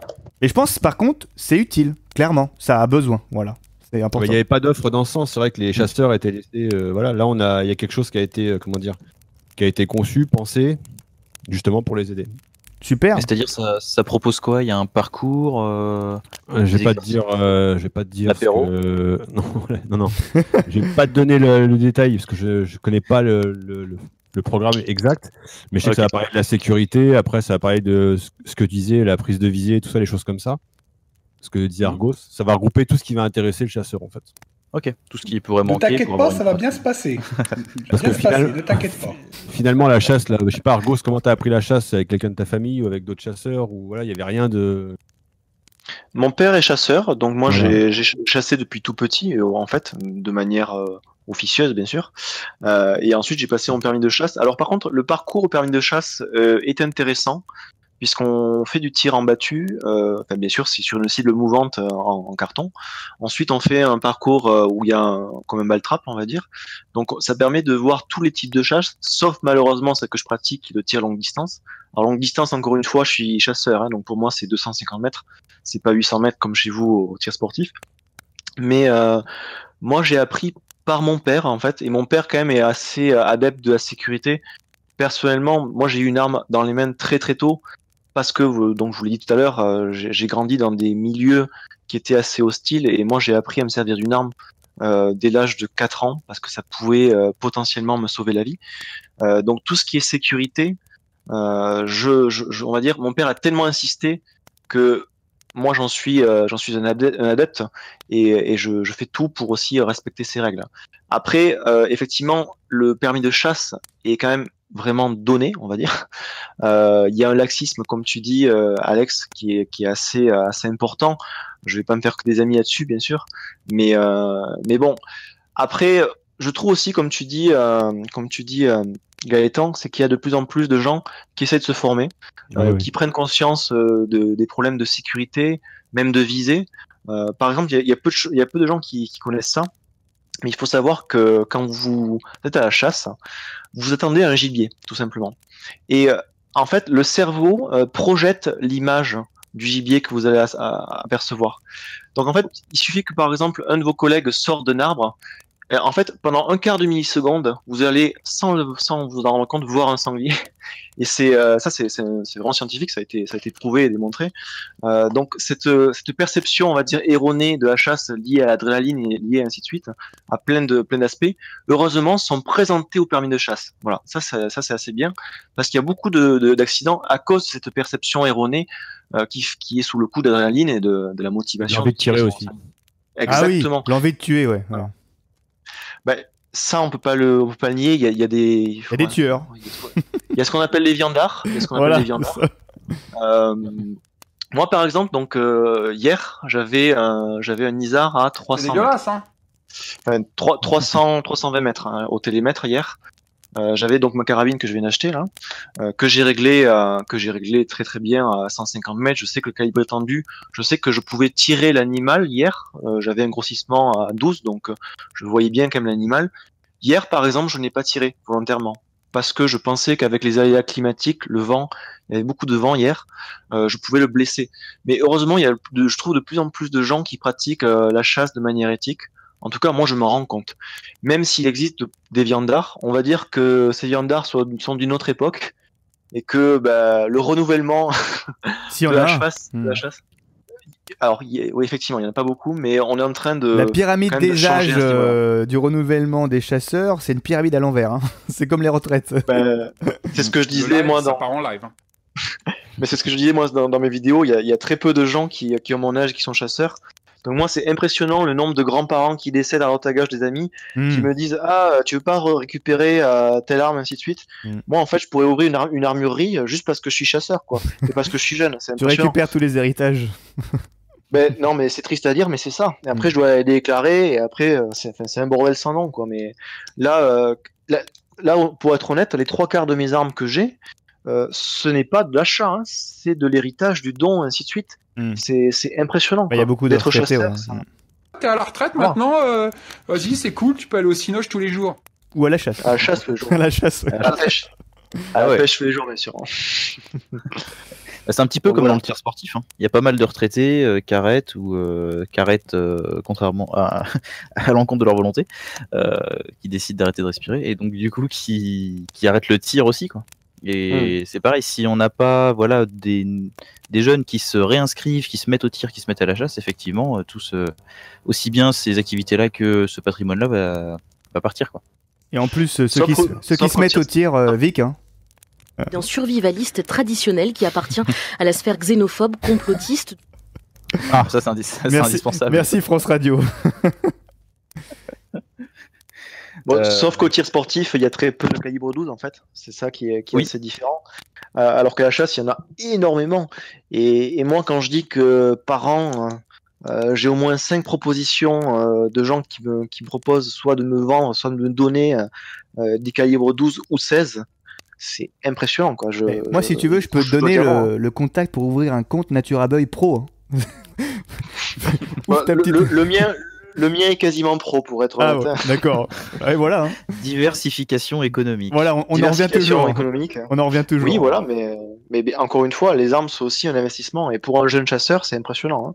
Voilà, moi, ouais. ça me fait, mine de rien, effectivement, une diversification économique aussi. Ok, super. Merci Argos. Donc, on va respecter le temps d'une heure. Donc, je vous propose de passer à la session questions au petit jingle. Voilà. Donc, on va prendre quelques questions dans le chat pour pouvoir y répondre. J'ai vu qu'il y avait des questions, notamment sur le NTTC. Et puisque j'ai la parole, je vous propose de lancer la première question. Donc, n'hésitez pas, Vic, Argos et Gaëtan, à scroller dans le chat pour trouver de la question. Et j'ai vu Sébastien qui disait... Que pensez-vous des stages NTTC? Et là, je pense qu'on va donner la parole à Gaëtan. Je pense... Non, parce que Gaëtan, il n'a pas fait les stages, donc il ne parlera pas de ce qu'il n'a pas fait. D'accord, il a raison, il est pragmatique. Voilà. Gaëtan, il parle pas de ce qu'il sait pas. Comme il n'a pas fait les stages, Pas de il va pas souci. dire de bêtises. Donc, les NTTC, c'est des stages de tir de combat, c'est ça, de tir dynamique Oui, pour les civils. toi, Vic, t'as fait un passage sous les drapeaux, peut-être que t'en as effectué, non? Ou t'as fait que des balades dans les gares? J'ai pas fait les stages NTTC qui sont proposés aux civils. Après, j'ai eu une instruction qui ressemble un peu à ce qui peut être proposé dans les NTTC, je pense. D'accord. Mais les NTTC, je connais pas non plus. Je peux pas. Donc personne n'est capable parler. ici d'en parler puisqu'on n'a pas fait. Argos, parler du programme. NTTC, non? C'est Ah chasse non, pure pas vie. du tout. Pas du tout. Ok, donc pour ceux Ok. qui nous écoutent, NTTC, c'est, si je me trompe pas, c'est une nouvelle technique de tir de combat. C'est quelque chose qui est destiné plus pour les opérationnels, les militaires, et qui est destiné, comme a dit Gaëtan, à un usage opérationnel, ça veut dire sur le terrain, etc. Et donc, comme personne n'en a fait, on n'en parlera pas. Voilà. Donc, ce qu'on En peut dire, revanche, on a une c'est... question de. Vas-y. Vas-y. Ce qu'on peut dire sur la NTTC, c'est que c'est pas pour le civil, quoi. Voilà. Ouais, Oh, de il toute y a façon, par définition, encore une fois, le tir de combat, t'es civil, tu fais pas du tir de combat. Le tir de combat, faut qu'il y ait une finalité opérationnelle. Voilà, ok. Même Ouais, s'il y a des selon moi, stages, ouais.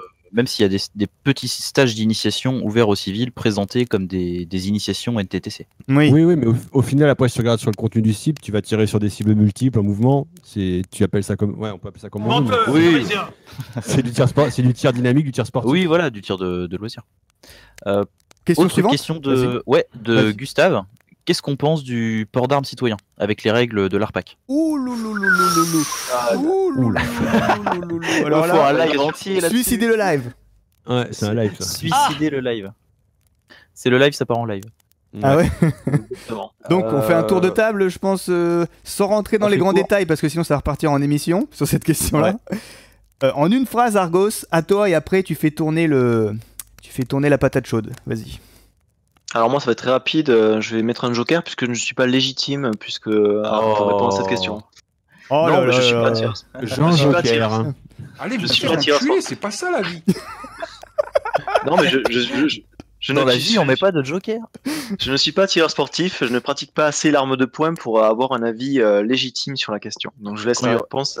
Quand il y Ok. aura Jean cambrioleur derrière la porte, tu pourras pas dire joker. Ah, mais là, c'est pas du programme citoyen. Si, c'est pas du programme citoyen cette fois-ci. C'est vrai. Là, c'est la défense du Je domicile. C'est différent. m'excite un petit peu. Vas-y, donne la patate chaude à la personne suivante que tu veux. Gaëtan, vas-y.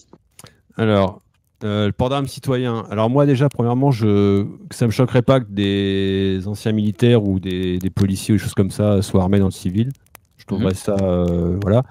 Après, j'ai un peu cassé l'ambiance sur le port d'armes citoyen en mettant en lumière des problématiques que les gens, comment dire, auxquelles les gens ne vont pas forcément penser. C'est-à-dire qu'un port d'armes citoyen, s'il devait y en avoir un, il faudrait absolument qu'il soit caché. Je m'explique, parce que faut pas que tu sois Jean Inspecteur Harry, tu vas te promener avec ton calibre. Jean Inspecteur Harry. Mais vous voyez très bien ce que je veux dire, c'est pour ça que c'est une vraie problématique. 357 Magnum. Non mais... Oh, putain. Parce que rien n'empêche qu'une bande de gars va te tomber dessus, va te dépouiller pour te prendre ton arme. Après, ça induit plein de choses. D'être en une bonne condition physique, je pense que tu vois, il y a des tests psychologiques, ça induirait plein de choses.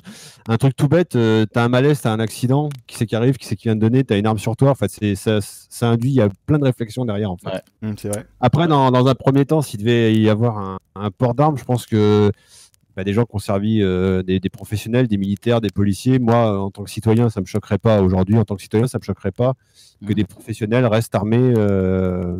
Comment dire, ceux qui ont eu un métier des armes puissent garder une possibilité d'avoir un port d'armes par la suite. C'est qu'entre hommes, on se comprend. C'est-à-dire que moi, j'ai essayé aussi pour voir. Hein. À toi de... Après, le problème, c'est que donner le port d'armes citoyen, c'est-à-dire que tous les citoyens sont susceptibles de demander le port d'armes. On sait très bien que ça induit quand même des responsabilités. Il y a plein de choses à prendre en ligne de compte. Ok. Juste une question, Gaëtan, vite fait, juste. Les gendarmes, aujourd'hui, ont le droit même en civil, de porter une arme, il me semble, non? Oui. Ah, très bien, ça marche. C'est juste pour information. Vas-y, Gaëtan, transmets la patate chaude. Tiens. J'attrape. Pour moi, pareil, je suis pas du tout opposé au port d'armes dissimulé sur le temps non de service des policiers, gendarmes, etc. Après, il y a aussi la question de ceux qui sont pas forcément motivés pour le faire sur leur temps libre. Bon, ça, après, c'est libre à chacun. Pour ce qui est des civils, si c'est avec les propositions de l'ARPAC, moi, je suis assez ouvert là-dessus.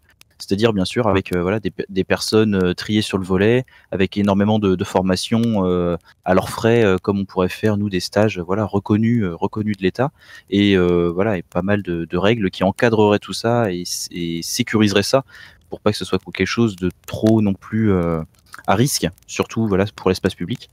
Mais dans le principe, je suis assez ouvert à ça. Ouais. À l'israélienne, par exemple. Ah. Envoie la patate chaude, Vic. Eh bah, Alex, qu'en penses-tu? Ah bah moi, je vais casser l'ambiance. Je m'étais déjà exprimé sur ce sujet-là dans une interview précédente. Je suis plutôt contre le port d'armes en France. Alors, je suis pro-armes, hein, sinon je serais pas là. J'ai envie d'avoir accès à des armes pour un contexte citoyen, bien sûr. Mais personnellement, quand je marche dans la rue et que je me dis éventuellement cette personne-là peut être armée, et ben ça m'embête plus que de moi être pas armé. Je sais pas si tu vois ce que je veux dire. C'est-à-dire que je préfère que tout le monde soit pas armé. Alors oui, on dira oui, les brigands sont armés, tout ça, oui. Mais c'est rarement en conceal carry dans le pantalon. Ils ont des armes dans les caves et prêtes à dégainer, mais pas dans la rue souvent. Et... Pas dans la rue. Ouais, pas dans la rue. Mais ça m'embêterait de savoir que des mecs civils, entre guillemets, encore plus s'ils n'ont pas une métier des armes derrière, puissent porter une arme, parce que j'ai conscience de toute la responsabilité que c'est, comme a expliqué Gaëtan. Et je préférerais que ça passe pas, vu, on va dire, l'image de la population française que j'ai actuellement. Voilà. Je m'excite un petit peu. On peut parler des professionnels. Après, on vit quand même si c'est des professionnels, oui, pourquoi pas.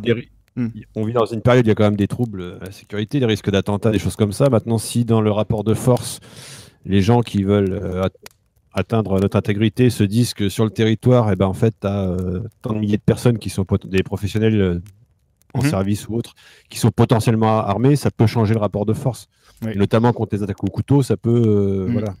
Je suis d'accord dans le fait que, éventuellement, si c'est des gens qui aient pratiqué le métier des armes, dans le principe, pourquoi pas, mais quand tu vois la qualité d'instruction très médiocre au tir, par exemple, des policiers de base, je te parle pas des unités spéciales, entre guillemets, comme les BRI chez les flics, les services spéciaux dans l'armée, tout ça, je te parle du bleusaille de base, hein, le mec qui rôde dans la rue et qui fait sa ronde. On sait que... doit être conscient, je pense, de la qualité de leur formation au tir actuel. Qu'est-ce que tu en penses? Après, ouais, mais c'est pas de leur, après, c'est pas de leur faute. Non, c'est pas de leur faute, mais c'est quand même c'est quand même le bagage qu'on leur donne, tu vois ce que je veux dire? Complètement, mais après, faut aider, faut former, Après, on parle vraiment du.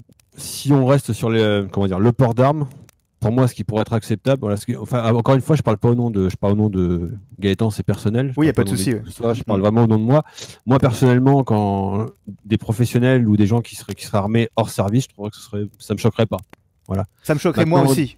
Voilà. Pour du port d'armes citoyen, ce que je veux dire, c'est pas, encore une fois, je sens bien, c'est pas que de porter une arme, c'est qu'il y a plein de choses derrière. Il faut se dire que demain, vous êtes identifié comme un porteur d'armes par votre voisin, et il suffit que ça se sache, vous pouvez devenir une cible pour celui qui veut venir se procurer une arme. Donc, faut savoir, ça induit plein de choses. Encore une fois, je prends l'exemple tout con, t'as un accident de voiture, t'es KO, qui est-ce qui va intervenir en premier? Ben, mon arme, elle est où? Et moi, personnellement, demain, je me fais cambrioler, j'aurais qu'une crainte, c'est que mes armes servent pour. Qu'elles soient retournées contre toi. Contre moi ou contre un autre concitoyen pour faire du mal, quoi, à quelqu'un qui n'avait rien demandé. Donc c'est toutes ces choses qu'il faut, voilà. Et puis encore une fois, il faudrait qu'il y ait des tests, voilà, que psychologiquement la personne soit stable, en bonne santé. Enfin, il y aurait plein de choses, quoi. Ok, super. Alors, on a fait le tour pour cette patate chaude. Est-ce que quelqu'un a relevé une autre question intéressante dans le chat? Ouais, on aurait une question de je ne sais plus qui, désolé, qui posait la question de l'apprentissage aux enfants. Je vais la prendre, c'est le live. L'apprentissage aux enfants pour débuter le tir, etc. Donc ça peut être le tir ou la chasse d'ailleurs. La question de débuter et de transmettre par exemple voilà, à ses enfants. Vas-y, lance la patate chaude, on va faire le tour. Ces questions-là. Argos, par exemple, tu parlais, toi, que tu avais commencé la chasse enfant. Ah ouais, bon, moi c'est tout simple, je vais parler de cas concrets d'expérience. On avait des pommiers, il y avait des geais qui venaient bouffer nos pommes, et mon père m'a acheté, j'avais déjà tiré un peu avant avec une veine de long rifle, mais sur simplement une cible, et mon père m'a acheté une carabine à plomb, ça fonctionne bien quand même. Et c'est moi qui avais l'honneur de défendre nos pommes quand j'étais petit. Et donc voilà. donc essayer de vraiment réduire la population de geais qui venaient bouffer nos pommes. Moi personnellement, j'ai beaucoup aimé cette pratique, mine de rien. Ça m'a donné aussi envie d'en apprendre plus sur la balistique, sur les réglages, sur le tir. Donc après, tout simplement, mon père a commencé à m'acheter des cibles. Je me suis amusé à des distances différentes, et ainsi de suite. Je pense que la carabine à plomb est vraiment un outil formidable pour apprendre le tir à des enfants. Après, moi, je suis pas vraiment passé par la 22. Je suis vraiment passé de la carabine à plomb au 270 Winchester. Donc c'était assez violent quand même. Ouais, pas pour mon épaule, mais je t'avoue, mais sinon ça va. Après, pareil, calibre 12 à 16 ans, quoi. Calibre 12 à 16 ans pour le permis de chasse. À 16 ans, franchement, j'étais assez flué en plus. Je devais peser, je sais pas, 55 kilos, quoi. Donc c'était assez impressionnant. Quand tu te prends une sauvestre en magnum pour tirer ton premier isard, ça fait bizarre. Donc surtout, n'essayez de pas violenter vos enfants. Essayez de ne pas violenter vos enfants avec du recul, avec du bruit, ainsi de suite. Les carabines à plomb, les pistolets à plomb aussi, j'en ai un d'ailleurs, pistolet à plomb que mon père m'a acheté quand je devais avoir 10 ans, sont très bien pour apprendre le tir de manière légale en plus.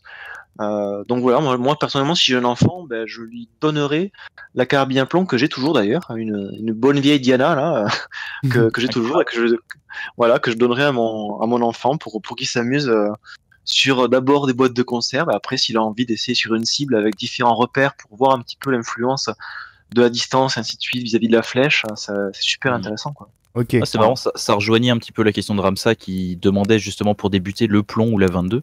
Donc effectivement pour toi ce serait un petit peu le plomb. Non, alors comment dire, encore une fois, il n'y a rien de manichéen dans le monde. Le 22 peut être un très bon moyen, c'est juste que là je me questionne de manière légale. Voilà, à 6 ans, offrir une veine de long rifle à son enfant, comment dire. Oui, non. Moi j'ai rien contre, mais c'est compliqué après, voilà. Donc le carabine à plomb par contre est très, très bien, même si encore une fois de manière légale, normalement il faudra avoir 18 ans. Mais bon, on est plus dans la tolérance vis-à-vis d'une carabine à plomb et d'un enfant Bien sûr, si vous tirez et que vous êtes en campagne, hein, Oui. si moi j'étais, enfin, Vic, t'es venu chez moi, t'as vu comment c'est chez mes parents, ça n'a rien à voir. Que là, je pourrais pas faire ça à mon enfant là où je suis en milieu urbain. Ok. Ouais. Vas-y, La balance. 22 va passer à travers la haie. Ouais. Balance la Et patate Gaëtan, toi, chaude. par rapport Vas-y. aux... Gaëtan, ouais, par rapport aux enfants, la transmission de l'apprentissage. Moi, mon fils a 3 ans, j'attends encore quelques années et je suis impatient de lui apprendre à tirer. Ah, ça a coupé. Est-ce que tu peux répéter, Ouais, s'il te plaît? désolé, ça. Là, c'est bon là? Ouais, ça a coupé juste de réseau, vas-y. Bah, j'ai mon fils qui a 3 ans et je suis impatient d'attendre encore 2 ans, 2 ans et demi pour commencer à lui apprendre. Et comment Ouais, tu comptes t'y c'est- prendre justement en procédure Bah déjà l'emmener avec moi au stand pour qu'il il se fasse un petit peu. Et puis je pense que par exemple si on veut commencer avec un 22, un petit pistolet, on peut lui demander de prendre la visée, on peut appuyer sur la détente pour lui pour voir comment il réagit. Comme ça on a le contrôle de l'arme et puis aller petit à petit. En fait, je trouve que c'est important, c'est pas de brusquer. Et ce qui a été dit tout à l'heure, pas vouloir forcément aller trop vite. en pas de Puis bébé, voir quoi? Comment ça se Mm. passe. Ouais, pas de bébé. D'accord. C'est ça. Ok. Mais déjà, je pense que avant de commencer, je pense qu'il faut pas ramener ton enfant tout de suite sur le pas de tir et dire allez, c'est bon, tu vas tirer. Je pense qu'il faut déjà l'emmener. Mais voilà, il faut déjà l'emmener au stand. Tiens, je te mets une Brenec. Ouais, mais Bah, encore une fois, surtout pas de prosélytisme, parce que c'est le meilleur moyen de dégoûter nos enfants de nos passions. complètement, voilà. Ouais. Ça c'est important. Et là juste je vois une question très rapide des obus qui dit et si c'est une fille pareil, concrètement moi ça sera pareil. Mais encore une fois je ne forcerai pas du tout la personne. Je resterai ouvert à ses passions. Par contre j'essaierai forcément de lui divulguer ma passion du tir, mais aussi des sports en général. Et après elle ira où bon lui semble, elle ou il. Mais peu importe le sexe. Je pense qu'il y a ma sœur pareil. Moi j'ai une sœur hein, mon père lui a proposé de s'amuser au tir. Elle a tiré avec la carabine à plomb. Elle a adoré aussi. Après, voilà, elle a eu d'autres passions, mais pourquoi pas? Ok. Non, on parle clairement dans l'optique où l'enfant est intéressé. Bien sûr. Mais voilà, c'est vraiment important, je pense, de l'emmener. Un stand de tir, c'est quand même un environnement, on va dire, brutal. Je me comprends en termes de sensations pour un enfant. Donc c'est important de ne pas le braquer, de ne pas lui faire peur. Surtout s'il y a des appréhensions, de ne pas le forcer, c'est complètement ridicule. Et puis voilà, faut laisser le temps et faire les choses. Exactement. Il est Attends, urgent d'attendre. Ouais, moi je serais pour le fait, voilà, au début on lui demande de prendre la visée, on peut actionner la détente pour lui, et puis voilà, on le faire un petit peu comme ça, déjà s'il va toucher, il va être content, il va être en confiance, voilà. Puis je pense que c'est une bonne chose. Alex, tu veux réagir sur l'apprentissage aux enfants ou je peux proposer la question suivante? Oui, pourquoi pas, rapidement. Vas-y. Je pense que par rapport à mon chemin de vie, on va dire, dans les armes à feu, et par rapport au fait que je ne suis pas en campagne, je commencerai par une exposition graduelle, limitée, un peu comme Gaëtan, c'est-à-dire toujours en gardant en main et en faisant appuyer, en faisant tirer la culasse à notre place, toujours en gardant fermement le bazar en main, et dans des conditions de sécurité. Pour moi, les conditions de sécurité au début, c'est avec un airsoft qui se manipule, les versions à gaz qui se manipulent comme les vrais, qu'on peut tirer dans un couloir d'appartement, à condition d'avoir les lunettes de sécurité et d'avoir la ciblerie qui va avec pour pas que ça rebondisse de partout, tout ça. Ça permet d'avoir un premier contact, notamment les modèles qui fonctionnent à gaz, qui cyclent comme des vraies armes, tout ça. C'est juste qu'au final, ça projette la bille. C'est beaucoup moins. Il y a même un petit recul, tout ça. Pour moi, c'est un bon premier, comment on dit, les premières sensations. Vas-y, je t'écoute, Gaëtan. Je serais pas forcément d'accord, alors c'est pas sur la question de l'airsoft, mais je pense que pour un enfant, surtout si t'es un petit mec et tout ça, je pense que le tir au début, ça doit vraiment se faire dans un stand pour qu'il identifie l'endroit, pour pas qu'il y ait un risque de mélange dans sa tête entre je suis à la maison, j'ai des jouets et. Oui. Alors, Par d'un enfant très jeune, tu vois ce que je veux dire? Je vois exactement ce que tu veux dire. Ouais, Ouais. sacralisé. Mais voilà, faut vraiment le tir à cet âge-là où il ne faut pas forcément faire la différence entre son pistolet que tu as acheté avec un Nerf, par exemple, je vais te dire des bêtises, Oui. quoi, et son airsoft ou le jouet qu'il pourra avoir chez le copain qui va jouer des fléchettes. Et je pense que selon moi, pour moi, ça doit se faire dans un stand et voilà, on est au stand et là il y a des règles pour lui expliquer avec ces mots qu'il y a une dangerosité et je pense que c'est mieux que de le faire à la maison où il pourrait y avoir un mélange en fait. D'accord, je comprends ce que tu dis et je voulais ajouter simplement que c'est à condition que ça soit toujours une manipulation, certes qui n'est pas au stand de tir, ce qui peut poser un problème de conditionnement comme tu viens de dire, mais qu'il n'ait pas accès à l'arme d'entraînement airsoft tout seul, pour pas qu'il croie que c'est un jouet. Tu vois ce que je veux dire? Okay, ouais. Mais après, c'est vrai qu'il y a le contexte de tirer dans la maison, tirer au stand. C'est vrai qu'il peut y avoir un problème de conditionnement et je prends note de ce que tu viens de dire. Je te remercie. Avec plaisir. Vas-y, Vic. Ensuite, ouais, on a une question de Tang SMG. Je me passionne pour les armes. Des conseils? Oula. Qu'est-ce qui t'intéresse non. déjà dans les armes? Le tir? Non, les plus. armes Non, c'est des conneries, les Je gars. me passionne pour les armes. Des conseils? D'accord. Non, plus sérieusement, une question de Julien. Bon, Argos, désolé, t'aimes pas le manichéisme. Mais s'il devait vous en rester qu'une, quelle arme garderiez-vous? Donc, je pense, voilà, en rapport avec votre discipline. On va Votre finir pratique, sur cette question, s'il vous plaît. Allez. Allez, patate chaude. Bah moi ça tombe bien, je vais faire une vidéo sur le sujet qui s'appellera le meilleur pistolet au monde pour moi. Et pour moi c'est le Glock, ça reste le Glock en termes de rapport qualité-prix et de fiabilité. C'est bizarre, ta réponse, c'est pas le calibre, c'est vraiment la plateforme. plutôt. Commence à me parler poliment. Ça va être le débat pro Glock, pro Sig, pro... Non mais alors attends, je sais pas que j'aime pas les Glock, les Pro Sig, CZ. Pro CZ, bah, un CZ par exemple, un CZ ça va être 1200 € pour le Glock. Le Glock pour le prix. Et il y a un truc que les autres, forcément certaines autres marques n'ont pas, c'est quand même le retour d'expérience. Enfin, Glock, il y a beaucoup d'unités qui s'en sont servies, enfin, c'est increvable, quoi. C'est la Kalachnikov du pistolet, quoi. Voilà, là je vais faire une vidéo, dans la vidéo j'ai un G19, je crois qu'il a 160 000 coups au compteur, quoi. Et il tire, c'est une horloge, quoi. Ah ouais, ça commence à faire c'est beaucoup. celui que tu m'as fait. Ouais, je te l'ai fait voir. Bah, tu l'as essayé, Vic, aussi. Ouais, c'est celui que j'ai utilisé chez toi. Comme une Après, horloge. ouais. Après, voilà, je dis pas que c'est les meilleurs, je te parle, moi, en rapport, je vais faire un combo. Alors, je parle pas d'esthétisme, parce qu'il y a souvent des gens qui jugent l'arme par rapport au l'esthétisme, c'est purement subjectif, ça n'a rien à voir. Moi, je te parle en termes de fiabilité. Alors, il y a le famoso, oui, mais les Glock, c'est pas précis. Ça me fait un petit peu sourire, parce que souvent, quand tu entends ça, les gens, ils vont te dire que les Glock tirent à gauche, tu vas leur demander, ouais, parce que t'es droitier, il va te dire oui, tu vas dire que tu mets des coups de doigt ou c'est l'inverse. Enfin, je sais pas si on voit ce que je veux dire, mais pour moi, voilà, ça reste une arme mais qui est fiable. Qui est fiable dans le temps, qui est voilà, c'est indestructible, c'est costaud. Et encore une fois, je sais que la notion de coût et de dépense est important dans le survivalisme. Je pense que le rapport qualité-prix, il n'y a pas à chier, quoi. D'accord. Patate chaude pour qui? Argos, toi, les armes de poing, de toute façon, tu n'es pas concerné? Pas vraiment, on va dire. Ok. Vic. Mais bon, ça m'arrive de tirer. Oh, après, c'était arme longue pour Argos. Arme longue, par contre, j'ai une bonne réponse, tu veux. Non, alors concrètement, encore une fois, moi j'aime bien l'expérience. Donc, par exemple, il y a une arme qui est pas forcément trop connue dans le milieu de la chasse, enfin, plutôt pas trop aimée parce qu'elle a certains défauts, mais c'est la carabine mixte. Tout simplement. Donc là, je triche un peu. Hein, vous me demandez si je devais en avoir qu'un. Je prends un combo qui me permet d'avoir 2 calibres. Personnellement, aujourd'hui, si je devais ne posséder qu'une seule arme, ça serait une carabine mixte superposée avec un calibre 12 et en dessous un calibre en 7,64. Voilà. Ou 30,06. Fils de pute! La photo! Oh putain, il est violent celui-là. Donc voilà, ça serait une carabine pour moi. Enfin, c'est un fusil, c'est un mélange de fusil et de carabine qui me permet d'avoir une plateforme où je peux tirer tous les gibiers qui soient petits, grands avec le calibre 12 mais à courte distance.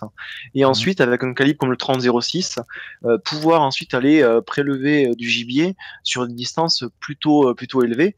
Et encore une fois, si on parle d'expérience, si vous prenez le périple Nicolas Vanier où il part tout seul dans le Grand Nord avec sa petite fille et sa femme.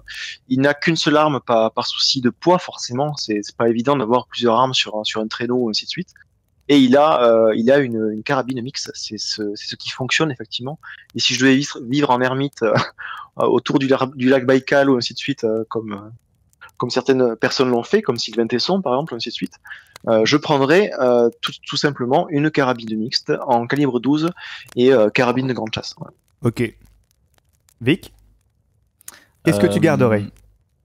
Bah, c'est marrant, j'aurais été tenté de dire mon Glock 19 aussi. Mais comme la question c'est une seule arme à garder, avec la situation française, je suis pas sûr de pouvoir garder mon PA catégorie B à vie, qui soit ma propriété à vie. Donc je serais tenté de dire un bon vieux 12, un coach, un truc simple. Mais c'est vrai qu'un mixte, ça peut être pas mal aussi. Moi, je parlais vraiment, l'arme, enfin, je parlais hors contexte, je parlais vraiment pour, en termes de tir et de défense, il n'y avait pas de. Voilà, je devais en emmener une sur une île, on va dire. Oui, tout à fait. Ouais, ce serait soit Glock 19, soit. Parce que je le connais bien. Ou alors, un coach. Parce que le Glock va vraiment être adapté défense, alors que le coach peut servir aussi. C'est absolument fantastique. Voilà. Alors que le coach va pouvoir servir aussi bien défense que chasse. Voilà, chasse petit gibier à l'approche ou autre. En gros. C'est vrai que chasser au Glock après. Tu tapes bien à 100 mètres, toi. Tu tapes bien à 200 mètres avec ton Glock. Donc, Ouais. Ah, ça c'est fou ça. Tu peux aller à l'Isard, hein. Tu peux aller à l'Isard avec ton Glock. Je sais pas, c'est quoi la flèche du 9 Le PFH, on appelle ça, le putain de facteur humain. La flèche, grosso modo, comment t'expliquer? Tu vas prendre ton visuel à 200 mètres, tu vas mettre la base de du Glock, tu sais, de ton canon au-dessus de ton visuel. Tu vois ce que je veux dire? Ouais, oui, je vois. Parce que le guidon, il sera plus gros que ta cible. Je le mets à peu près au-dessus, en fait. Une hauteur de canon au-dessus de ma cible. Ah, quand même, d'accord, ça marche. Ouais. Et donc, t'as fini, Vic? Ouais, c'est bon. Et toi, Alex? Donc la question c'était si on devait garder une seule arme pour une île déserte, c'est ça? Non, pas forcément pour. Non, ça oui, dans un terme, voilà, moi c'était pas pour la chasse ou c'était D'accord. Bah s'il fallait vraiment garder qu'une seule, un 12 parce que ça mange tout dans le sens où avec des réducteurs, si je triche et que j'ajoute 2-3 réducteurs, ce que je trouve, je peux le prendre. Voilà. Prends un mix alors. Ouais, et puis pour tous ceux qui fantasment sur une guerre civile, SKS avec optique, avec un Glock ou CZ75 en fonction de ce qu'il y a. Voilà. Sans holster en sacoche, c'est bien, c'est une bonne idée.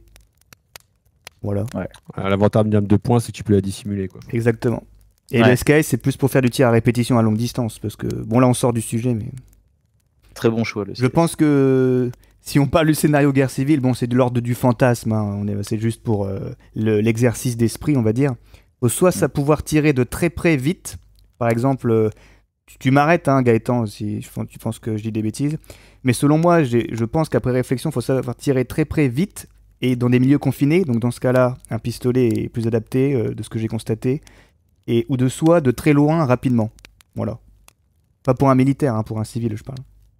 Bah après, ce sera plutôt de très loin précisément, je pense, ouais. Vas-y. Plutôt en CQB, ça va plutôt être des distances courtes et dans des bâtiments, des choses comme ça. Ouais. Enfin voilà, on est sorti du sujet, mais voilà. Et quoi qu'il arrive, si t'es tout seul, ça va être compliqué. Exactement. Tout à fait. Tout seul, tu ne feras rien. Tu vas avoir ton M4 porte-avions, on va te le piquer. Ouais, tu te feras dépouiller. Et même si tu tiens un siège, que t'es chez toi bien retranché, à un moment, tu vas t'endormir. Exactement. Bon, je pense qu'on a fait le tour du sujet dans le temps imparti, parce que je pense qu'on pourrait discuter 6 heures de ces sujets-là sans faire le tour. Ah, on n'est pas loin de l'heure et demie quand même. Exactement, c'est pour ça que je me permets d'engager la descente de ce live. Donc ce que je vous propose, bien sûr, c'est de reterminer par un tour de table pour que chacun présente sa chaîne et son projet, afin que les gens qui ont été intéressés par certaines interventions aillent voir le travail de chacun. Donc je vais commencer par Gaëtan, qui est notre nouvel invité ce soir. Donc je te laisse te présenter encore une fois et rappeler les liens vers lesquels tu voudrais rediriger les auditeurs. C'est à toi. Bah déjà, merci de m'avoir invité. C'est avec plaisir. Donc je m'appelle Gaëtan, j'anime une chaîne qui s'appelle Taprak Gajoubert, et sur ma chaîne, il y a des tutos, il y a des présentations d'armes, et j'essaye aussi de refaire un petit peu tous les trickshots, tous les tirs que font les Américains, tant que ça respecte les règles de sécurité. Justement pour développer un petit peu, sur ma chaîne, il n'y a pas de treillis, il n'y a pas de... Voilà, c'est pas tactical. Non, parce que ça veut tout et rien dire en fait pour moi tactical. Si tu sais bien tirer en fait, que tu sois bien en treillis ou en short à fleurs, tu seras le même tireur. Bon, après, c'est un autre débat. Ce que je sous-entendais par ça, c'est que tu sais, les grosses chaînes, les mecs ils sont en pantalon tactique, ils ont tout le matériel pour faire du tir, quoi, et c'est visuel, c'est ça que je veux dire. Ouais, voilà, c'est pas ce que je fais. Moi, l'idée, c'est de. Voilà, je me dis que j'essaie de me prendre la tête, je mets pas mal d'humour dans mes vidéos. C'est que je pense qu'on a un combat à gagner vis-à-vis de l'opinion publique. Oui. Et si un non-tireur ou quelqu'un qui n'est pas forcément pro-arme tombe sur ma chaîne, j'ai envie qu'il puisse se dire bon, bah en fait, c'est peut-être loin du stéréotype qu'on peut avoir, quoi. Ok. C'est un des buts que j'ai. Tu veux ajouter quelque chose? Non, voilà. Ok, super. Je pense que ça représente bien ton activité. Vic, à toi de présenter ta chaîne. Là, tu peux pas dire on est sur ma chaîne, j'ai rien à dire. Donc, Ça sera l'argument C'est d'Argos. putain, je n'ai rien à branler, quoi. c'est toi, vas-y, on t'écoute. Et bah moi sur ma chaîne, le lien est en description. Vous allez pouvoir retrouver aussi bien des vidéos de bushcraft, en gros, voilà, de sortie sur le terrain, de randonnée, etc. Pas mal de vidéos en lien avec de la préparation, du développement de résilience, développement d'autonomie à la maison. Donc tout ce qui est un peu vidéo, survivalisme, etc. Voilà, des idées un petit peu dans tous les sens, et puis surtout, pour ce qui nous intéresse ce soir, toute une série de vidéos qui s'appelle La Chronique Armurière, avec pas mal de vidéos en lien avec le monde des armes à feu, adaptées d'un point de vue survivaliste. Donc voilà, avec pareil des idées un petit peu dans tous les sens, pour aider le maximum de monde. Et je rajoute que Vic est un très bon tireur. Et, c'est absolument fantastique. C'est vrai, j'étais ému. Super. C'est un Jean tireur. Jean tireur. Franck tireur. Pour un Jean tireur. Franck toi- tireur. À toi, Argos. Bon, de toute façon, on est sur ma chaîne, mais. Voilà. Non, mais voilà, pour ceux qui me connaissent pas, j'ai une approche plutôt polyvalente sur différents, on va dire, compétences. Forcément, comme je suis métallurgiste de formation, j'aborde pas mal la coutellerie. Assez poussé quand même, je fais des vidéos plutôt scientifiques dessus. Ensuite, tout ce qui est chasse, pêche, puisque je suis chasseur et pêcheur. Pas mal de randonnées, du bivouac, et ensuite tout ce qui est un peu comme Vic aussi, développement de son autonomie quotidienne, aussi bien sur ma BAD urbaine, que sur mon véhicule. J'essaie aussi d'apporter quelques solutions sur la résilience économique, et ainsi de suite. Donc c'est assez large, hein. J'essaie d'avoir le plus de compétences possibles à partager, parce que tout simplement aujourd'hui je pense que le survivalisme, la base, c'est tout simplement la polyvalence. Et donc il faut être polyvalent sur tous les domaines, c'est ça qui nous permettra d'être plus résilient pour l'avenir et aussi pour tous les jours. Ok. Et ton lien de ta chaîne où on est diffusé est répété dans la description, mais je dis ça plus pour la rediffusion que pour le live en ce moment. Voilà.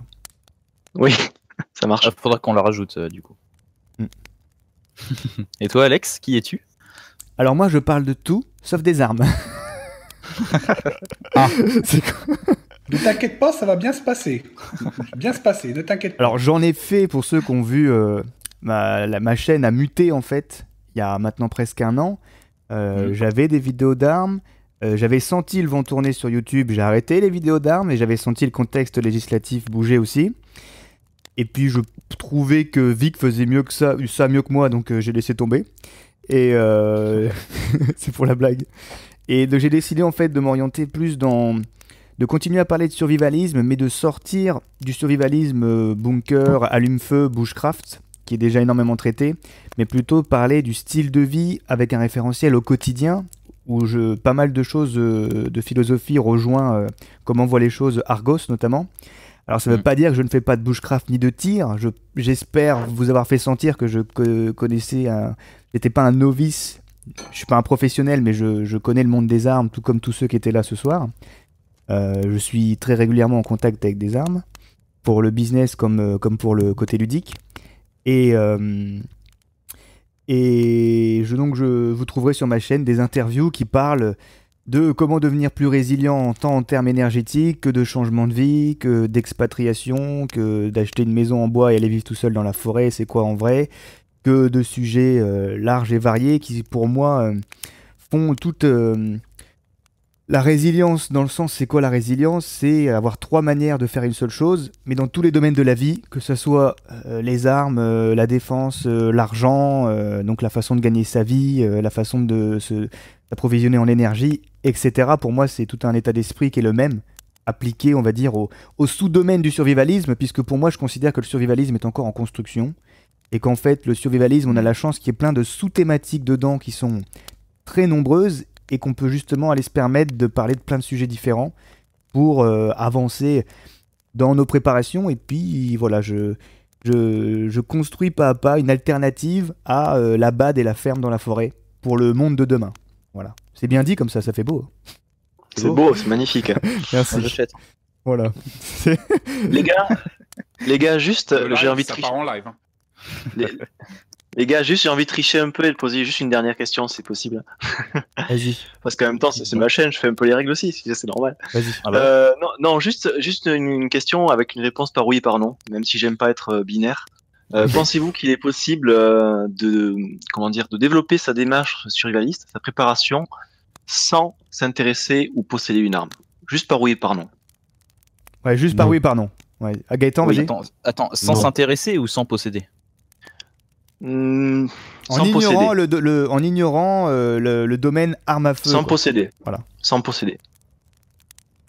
Non. Vic, Très bien, Gaëtan. Non. Alex. ça me compliqué. Et en même temps, Compliqué. T'as En manqué même une temps, réponse. oui. Là. Ergos, toi, vas-y. Moi, je dis non. Voilà. Ok. Je dis non. Eh ben, c'était la réponse ni oui ni non de la fin. Et on va Voilà. être obligé de couper là parce que sinon ça va durer 2 heures. Parce que bien sûr, vous retrouverez un prochain feu de camp sur un autre sujet lundi prochain, 20h ailleurs. Puisqu'en fait, c'est un live des émissions nomades. Donc on change de chaîne à chaque émission. C'est un concept révolutionnaire trouvé par Vic et moi. Hein. Vous pouvez nous applaudir dans le chat. Et c'est bien, Bravo. c'est bien sympa dans le sens où ça permet justement de bouger, de nous rencontrer, de faire rencontrer nos communautés aussi. Et justement d'être dans le partage et l'échange. Et puis de créer un réseau. Puisque faire des vidéos chacun dans son coin, c'est cool. Ça crée une base de données pour les gens. Mais c'est encore mieux quand, comme ce soir, les points de vue et les états d'esprit se confrontent pour s'améliorer, s'échanger des bons conseils et voilà, grandir quoi, et dans tous les domaines, y compris dans celui des armes. Un dernier mot de Monsieur Mime. Et, c'est absolument fantastique. Voilà. Voilà. Donc, Vic, tu veux clôturer? Je te laisse clôturer. Vas-y. Ouais, bah merci à vous tous de nous avoir écoutés ce soir. Merci à vous trois pour votre participation à cette émission. Dernière info, alors, parce que vous m'avez harcelé toute la semaine, les rediffusions sont proposées en exclusivité sur la chaîne SolidTube d'Alex que vous allez pouvoir retrouver en description. Ah Donc je vous invite, si vous voulez la rediffusion, à aller la voir sur la chaîne SolidTube d'Alex où on essaye tous les deux de migrer progressivement. Donc vous allez sur solid.tube, vous tapez Alex Rigvald ou Vic Gatsden et vous tomberez sur nos chaînes. Et techniquement, d'ici demain soir, il y aura la rediffusion du live de ce soir. Voilà. Donc moi, Et ben on a fait le tour. bah ouais, bah moi je vous remercie encore Gaëtan d'être venu participer et d'avoir donné ton point de vue sur ce sujet-là, c'était très intéressant. Je remercie Argos pour nous avoir laissé squatter sa chaîne et Vic, mon camarade, pour pouvoir avoir rendu possible cette émission par alliance. Voilà, si vous avez des dédicaces à faire, c'est maintenant. Gaëtan. je vais dire bonjour à Carnos qui doit peut-être nous écouter, qui était chez moi samedi, qui a une chaîne aussi sur la résilience et le survivalisme. Probablement Oui, qu'il passera un jour dans l'émission. Tout à fait. Super sympa, super humain. Et là, j'ai une question de quelqu'un qui se plaint, qui dit ils ont posé 2000 questions dans le chat et qu'on a répondu qu'à 3. Et bah ça fera le sujet d'autres émissions. Et à la semaine prochaine. Voilà, à la semaine prochaine, à bientôt et merci à tous. Au revoir. Merci à tous. Bye. Au revoir. Salut.